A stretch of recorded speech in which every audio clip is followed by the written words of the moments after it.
Multiple mainland performing celebrities die from illness, including multiple young and middle-aged individuals. Moody's downgrades China credit outlook from stable to negative.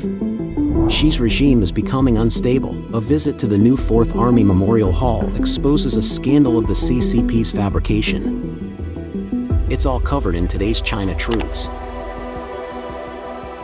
Multiple mainland performing celebrities die from illness, including multiple young and middle-aged individuals. In a recent investigation, the Epoch Times has compiled information on the deaths due to illness of officials and celebrities across various sectors within the Chinese Communist Party, CCP, relying on official CCP sources.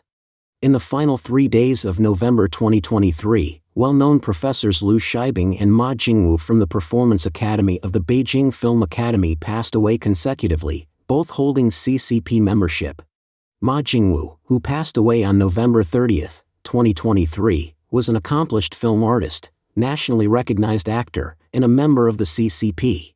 He played pivotal roles in various CCP propaganda films, notably the first collaborative story film between China and the Soviet Union in the 1960s, The Wind Comes from the East. In addition to his acting, Ma Jingwu directed several narrative films and played a significant role in the creation of over 100 episodes of television dramas. His theatrical portfolio included roles in The Party's Daughter and a starring role in Bethune, both prominent in the domain of red-themed productions.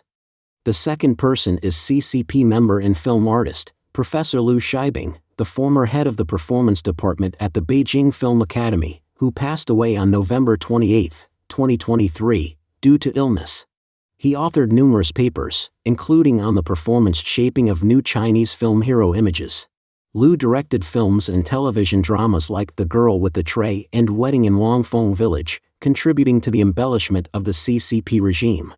Didima, a Mongolian ethnic female alto singer and national first-class performer, passed away in Beijing on November 28, 2023, at the age of 76, due to illness. During the 2019 CCTV Spring Festival Gala, Didima, alongside numerous other singers, performed the CCP's Red Song Me and My Motherland. In September of the same year, she took part in a special program on Tianjin TV called Sing for the Motherland. In 2019, Didima was honored with the title of National Model for Ethnic Unity and Progress by the State Council of the CCP, describing it as the most significant honor of her lifetime. Jiang Yunxian, former vice chairman of the Shanghai Artists Association and national first-class performer, passed away in Toronto on the morning of November 18, 2023, due to complications from COVID-19 and multiple organ failure. One of his works is to create an extended Pingtan adaptation inspired by the red-themed works of the CCP, titled Wildfire and Spring Breeze Fighting the Ancient City. Additionally, throughout October and November 2023, at least 16 prominent figures in the Chinese mainland entertainment industry, encompassing directors, actors, singers, photographers, and more, succumbed to a series of mysterious deaths. Many of them had directed or participated in CCP propaganda-themed films and TV dramas. Among this group, at least 6 were CCP members, and 4 were below the age of 55, with the youngest being only 30 years old. Since the emergence of COVID-19 in December 2022, numerous CCP members, officials, and various experts, scholars, and celebrities endorsing the CCP have experienced a concentrated wave of fatalities. According to the findings of the Epoch Times, the majority of individuals who recently died of illness were CCP members who shared a common dedication to the CCP's cause, propagation of its ideology, and contributions to the glorification of its oppressive rule. Despite their expertise in various fields, these individuals' talents, efforts, and devotion were sadly misguided. With the imminent collapse of the CCP regime, those who supported the party are destined to become sacrificial pawns. According to the Epoch Times, a wise individual does not stand beneath a crumbling wall. The most expedient path to self-rescue is to sever ties with the CCP and its affiliated entities. Moody's downgrades China credit outlook from stable to negative. Adding to growing global concerns over China's faltering economy, credit ratings experts on Tuesday lowered their expectations on China's recovery, disappointing Beijing, which still thinks the nation's economy is resilient. Moody's downgraded China's government credit rating outlook from stable to negative on the back of increasing local government debt and a widening housing crisis in the world's second-largest economy. According to Moody's, the downgrade reflects growing evidence that authorities may have to give additional financial support for debt-laden local governments and state companies, posing broad threats to China's fiscal, economic, and institutional strength.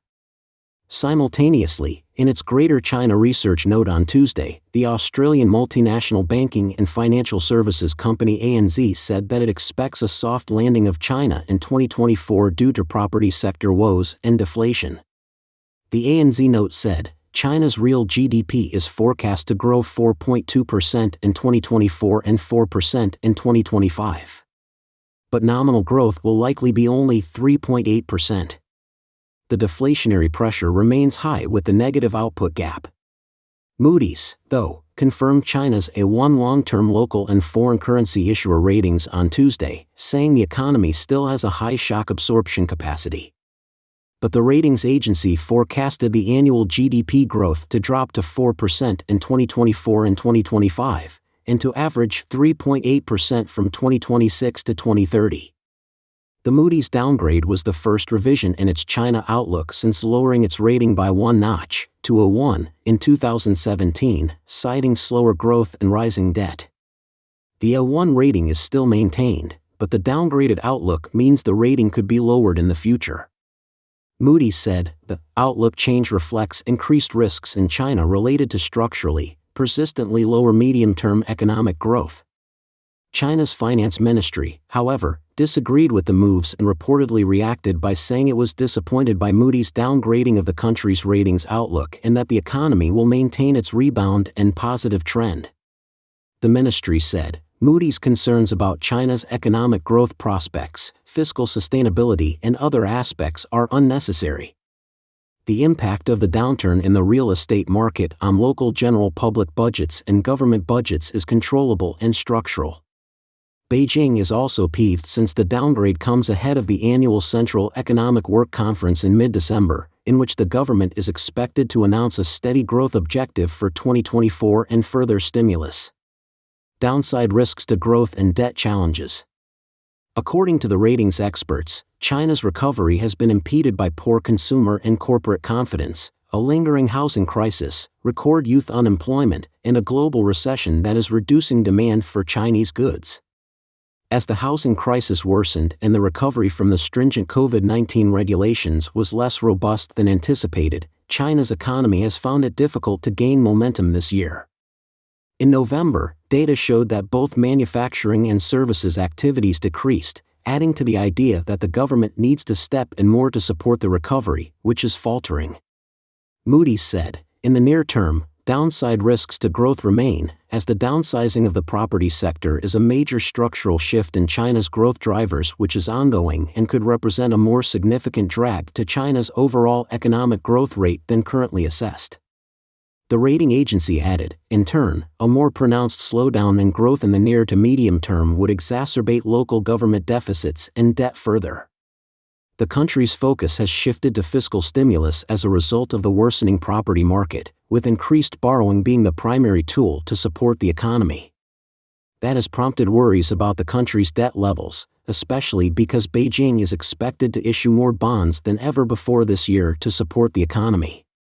As China's headline budget deficit soared to its highest level in 30 years in October, Chinese leader Xi Jinping signaled that the country would not stand for a severe slowdown in growth or persistent deflationary threats.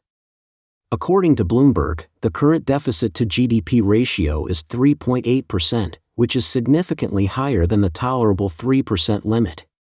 The slowdown has forced the central government to sell an extra 1 trillion yuan, $140 billion, worth of sovereign bonds this year, which, according to the government, will go toward disaster relief and building projects, reducing some off-balance sheet debt with higher expenses.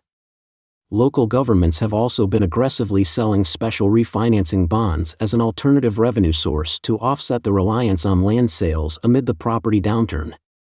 According to the most recent data from the International Monetary Fund, local government debt in China increased from 62.2% in 2019 to 76% of economic production in 2022, reaching 92 trillion yuan, $12.6 trillion. Consequently, given that the fiscal condition of local governments will continue to worsen in 2024, ANZ expects some form of local government financing vehicle, LGVF, defaults at least in the so-called non-standard, private debt arrangement as well. Moody said, the change to a negative outlook reflects rising evidence that financial support will be provided by the government and a wider public sector to financially stressed regional and local governments and state-owned enterprises, posing broad downside risks to China's fiscal, economic, and institutional strength. Accommodative government. Despite the structural issues connected with reforms, such as huge debts, falling demand, and deflation, ratings analysts expect progressive reforms to continue.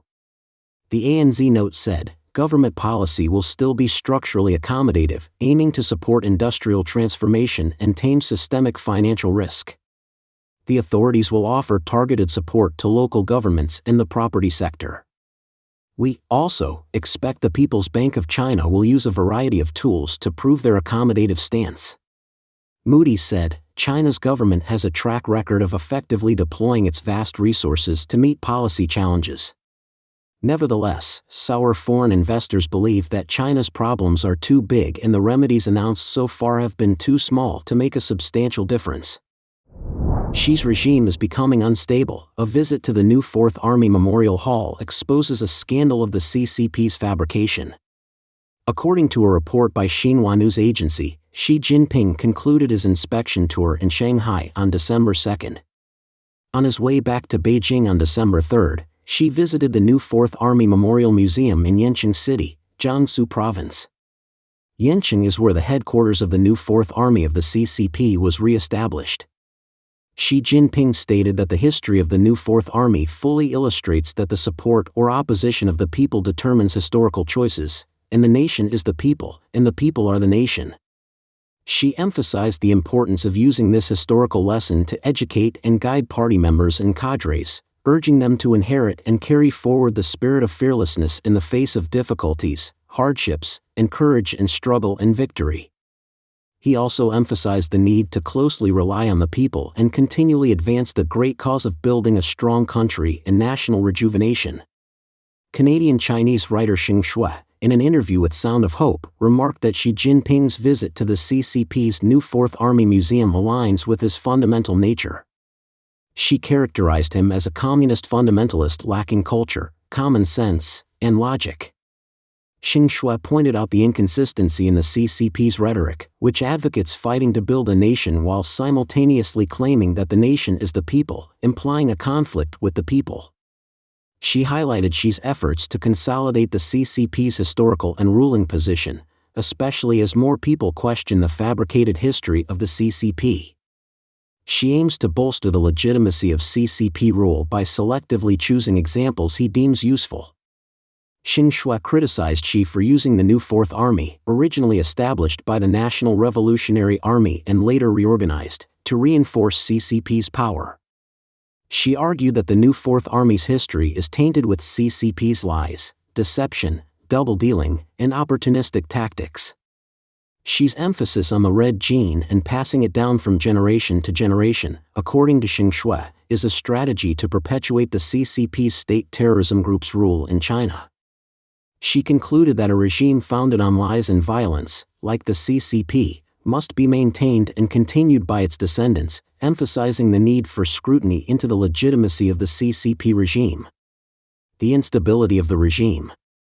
Australian scholar Li Yuanhua remarked, Xi Jinping's recent assertion that the support or opposition of the people determines historical choices indicates the instability of his regime. He stated, he has currently lost the support of the people. He himself acknowledges that initially, during the launch of the anti-corruption campaign, people had trust in him. However, as he intensifies his crackdown, disrupts international relations, destabilizes the economy, and plunges society into chaos, both within the party and among the general population, grievances against him have become significant. Nevertheless, he emphasizes revolutionary tradition education, stressing the need to continue deceiving. Although he claims the Communist Party fought to seize the nation, in reality, he exploited the chaos to misappropriate the entire victory achieved by the Chinese nation and the global population during the War of Resistance against Japan. Moreover, the new Fourth Army was originally part of the Nationalist Army, undermining the credibility of his current narratives. He underscores that party members and cadres must follow him to stabilize what he terms the nation. He asserts they should not fear difficulties or hardships. Current officials align with him if it serves their interests, otherwise, they either comply or engage in corruption. This is a matter of great concern for him. Born in the 1950s, he experienced the Cultural Revolution as a teenager, belonging to a generation that faced challenging circumstances. His mindset is entrenched in these ideas. Since his time in Yenin, he has gravitated toward an extreme leftist path, displaying clear signs of decline. Crucially, he has intertwined his fate and desire for power with the Chinese Communist Party. Therefore, when he speaks of preserving the party, he is not genuinely safeguarding the country or the interests of the people. Talk of national rejuvenation is merely rhetoric with no practical significance. Don't forget to leave a comment in the section below to share your opinions on today's topic with us. Make sure to like and subscribe to see more interesting topics from China Truths.